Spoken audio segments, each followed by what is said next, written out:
Guys, চলেন আজকে বউয়ের চোখে দুনিয়া দেখি।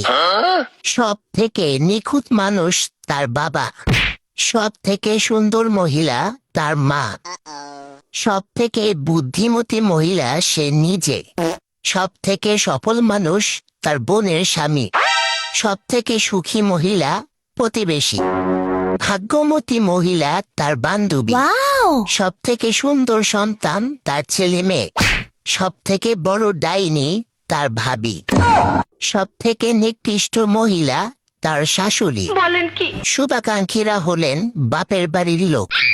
সব থেকে বড় প্রশংসক হলো শাড়ির দোকানদার। সব থেকে খারাপ, অকম্য, মৃত্যু, এটা কি আর বলতে হয়? আপনারাই বুঝে নেন কে সে।